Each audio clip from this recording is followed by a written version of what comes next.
De volta com o Comunidade do Conhecimento aqui pela TV Unicesumar. E hoje já deu para perceber que estamos cheios de atrações. E a primavera chegou e com ela muitas alergias. Para muitos a estação das flores é sinônimo de problema. Sobre esse assunto eu converso agora com o médico alergista Juliano José Jorge. Muito obrigada, doutor, pela sua participação. Eu que agradeço o convite. Doutor, vamos começar então falando por que na primavera para algumas pessoas aflora aquela alergia. Então, na estação da primavera é mais comum a gente ter a maior produção de pólens pelas plantas. E esses pólens, para uma grande parte de pacientes, eles vão causar uma reação alérgica, geralmente respiratória, e os pacientes vão acabar sofrendo, às vezes com rinite, crises de asma, muita tosse recorrente, pela essa exposição aumentada aos pólens que a gente tem bem característico na época da primavera. E qual que é a manifestação mais comum? É a rinite, é a asma, é o que? O que a gente tem de mais comum é o que a gente chama da rinoconjuntivite alérgica. É aquele paciente que tem nesse período de primavera, de início de polinização, muita coceira no nariz sempre trancando, escorrendo e geralmente associado com sintomas oculares. Muita coceira, vermelhidão no olho, que são os sintomas mais comuns de apresentarem. Isso é genético, doutor? Tem um certo fundo genético, não é só a genética que vai determinar, tem muito de fator ambiental envolvendo. Mas a gente sabe que os pacientes que têm histórico familiar, pais, mães, irmãos ou até avós com um histórico de alergia, têm uma chance aumentada de desenvolver os sintomas alérgicos. Pois é, eu tenho parentes que chega a primavera, começam lá a coçar o nariz e tal, e eles dizem assim, nessa época eu gostaria de me mudar para outro lugar. Isso adiantaria, doutor? Depende da região. Então a gente sabe que as plantas que mais causam essas alterações são as gramíneas, são gramas, capins. Então a gente sabe que eles são mais ou menos comuns em qualquer região do país. Então a gente tem que ter essa noção. No Brasil a gente não tem isso, não tem muito comum, mas fora do país, na Europa, nos Estados Unidos, existem estações que medem a quantidade de ácaro no ambiente. Então, como a gente tem as estações meteorológicas, eles também têm as estações polínicas. Então o paciente consegue acessar pela internet como está a contagem de pólen, aonde tem mais pólen. No Brasil a gente ainda está engatinhando nesse processo, a gente ainda não tem muitas informações.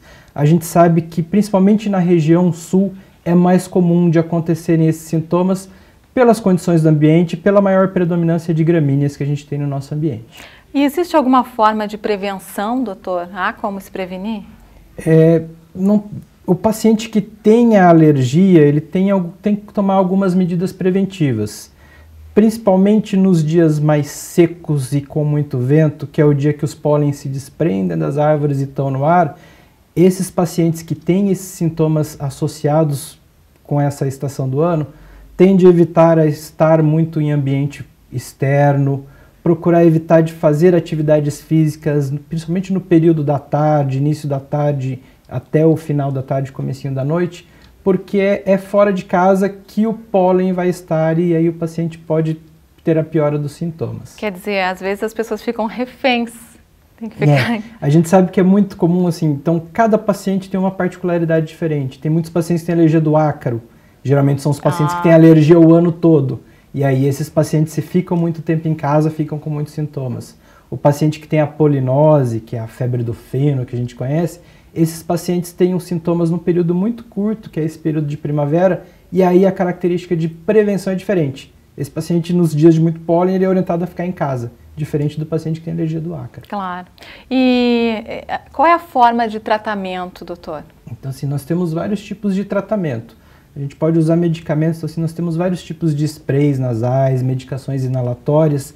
Então, cada paciente tem que ser avaliado para ser visto qual é o tipo de alergia, qual a característica da rinite, se é uma rinite sazonal, só no período de primavera, ou se é uma rinite mais prolongada, para que aí seja definido. Existem tratamentos que o paciente consegue usar e ter muito poucos, até quase nenhum sintoma nesse período mais crítico do ano para eles. E esse tratamento é feito com remédios, é feito... Sim, são medicações bem simples, medicações tópicas, geralmente sprays nasais, uso de antialérgicos ou até mesmo medicamentos inalatórios que têm muito pouco efeito colateral. Mas cada paciente tem uma particularidade diferente, cada um deles Depende de um tipo específico de tratamento, então assim, a gente sempre orienta, antes de se medicar, fazer a avaliação clínica para ver qual o remédio que vai controlar melhor os sintomas do paciente. Pois é, doutor, e como fazer esse diagnóstico?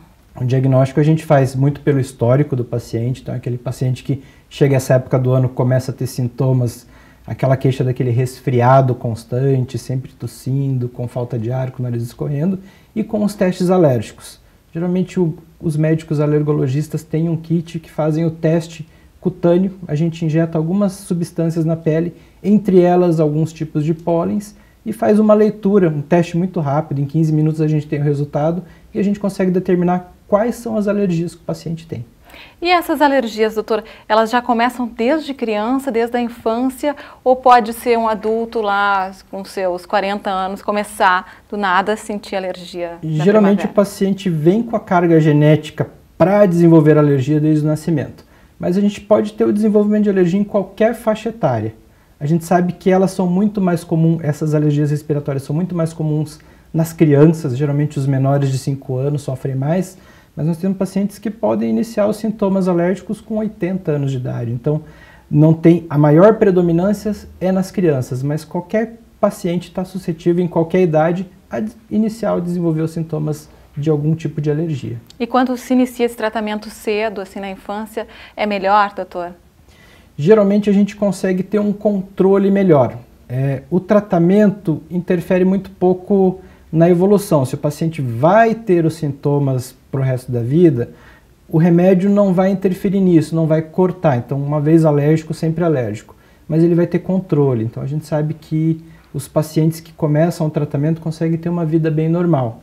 As crianças, geralmente os menores de 5 anos que desenvolvem as alergias, 80% deles por volta dos 7, 8 anos já fica livre dos sintomas. Então, com o medicamento, com acompanhamento, a gente consegue determinar se o paciente vai ter sintomas mais curtos ou mais prolongados e dependendo desse tipo de sintoma, qual vai ser a duração do tratamento. O senhor falou no início da entrevista que normalmente é rinite, asma, né?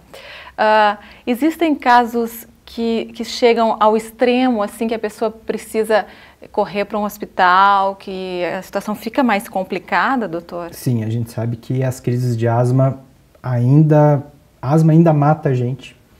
Apesar de todo o tratamento, de toda a evolução, existem pacientes que têm um quadro asmático grave, que fazem uma crise grave e podem evoluir para um quadro de insuficiência respiratória muito rápido se não feito o tratamento. Então a gente sabe que nos prontos-socorros, a maior parte das consultas nessa época do ano é por sintomas respiratórios. Então assim, a asma ainda leva muito o paciente para o hospital e não é uma doença que tem de ser subestimada. Acho que tem que ter um acompanhamento e algumas vezes em crises muito agudas, a procura do serviço de emergência às vezes é necessária. Doutor, queres deixar os seus contatos aqui para os nossos telespectadores? Eu acho que para quem tiver os sintomas, quiser agendar uma consulta, fazer uma avaliação, só entrar em contato no consultório, o telefone é 3305-4987. Muito obrigada, doutor Juliano José Jorge, alergista. Obrigada pela sua participação aqui no Comunidade. Tá ok, obrigado.